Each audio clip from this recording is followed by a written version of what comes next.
I'm going to start off with a little bit of spoken word because I can. And this one is called Teenage Mental Patient. I want to tell you what it's like to be a teenage mental patient, to have your every movement scrutinized, your every word analyzed, and to be accused of paranoia when you point this out.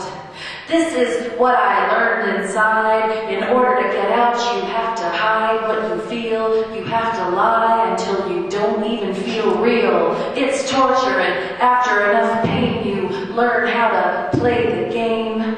You learn to walk the walk and talk the talk and smile and take your meds, and every morning make your bed, speak of goal setting and graduating and job getting. You can always tell the new admits wild-eyed and still high on coke, crack, Zyprexa, and Prozac, jacked up on speed, still bleeding from their wounds after a self-mutilation gone too far, gauzy white bandages encircling fragile, wounded wrists. I saw a 14-year-old gangster girl from South Central, so engulfed with anger and indignation at her unjust incarceration, it took two grown women and men to subdue her. They held her down, bruising her skin, brown, purple, and blue, shot her up like an animal, like the unreachable wounded animal they considered her to be. Oak Grove Institute was a mad warehouse for troublesome kids of all sorts. Jake was a cross-dressing Nirvana fan. Andy's mother hit him. He hit her back and was labeled oppositional. Kizzy and Little Brazy were self-identified hood rats from the ghettos of Compton. Marie's crime was a developmental disability. Angie was a beautiful gothic girl dressed in black lace. Sue idolized Michael Jackson obsessively. Sarah Lynn had Satan worshipers for parents and dreamed of going to Disneyland. Jake and I loved one another, for which we were put on a 20-foot restriction because you ain't allowed to love no one in there. Yeah, they look down on that in there. And me, I was a majorly depressed, severely emotionally disturbed, borderline personality disordered, obsessively compulsive, medium to high suicide risk with bipolar tendencies, who wore too much eyeliner and fishnet stockings, wrote poetry that didn't make sense to them, skipped school sometimes to get high, and dreamed of being editor-in-chief of my high school paper before they locked me up. The reigning philosophy is that youth is pathology, because so-called crazy kids aren't allowed to be kids. They are forced to be patients. You are drugged, undereducated, over-therapized, psychiatrized, and victimized.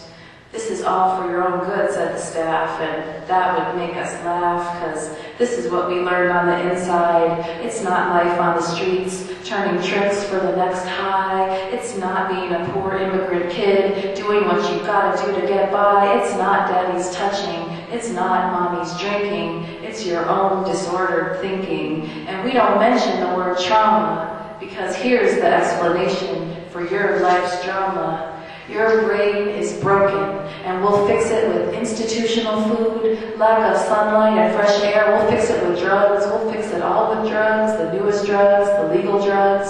Just don't get caught with the ones that make you feel good. They're not allowed in here. We'll march you to forced AA meetings. We'll treat you, goddammit, whether you want it or not.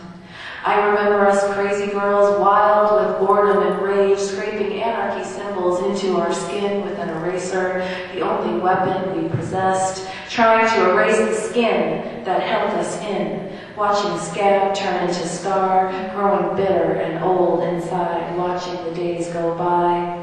We were released, all of us, one by one, sentences determined by our insurance policies and our acting abilities, sent back to the people, institution, society that oppressed us, to the adults who abused us in the first place out of their own fear, ignorance, and pain. And so we soon end up on the back wards again, hanging on to one another to survive, trying to keep alive some shreds of hope in our hearts, grasping onto fading dreams as our spirits slowly came apart at the seams. That's what it's like to be a teenage mental patient.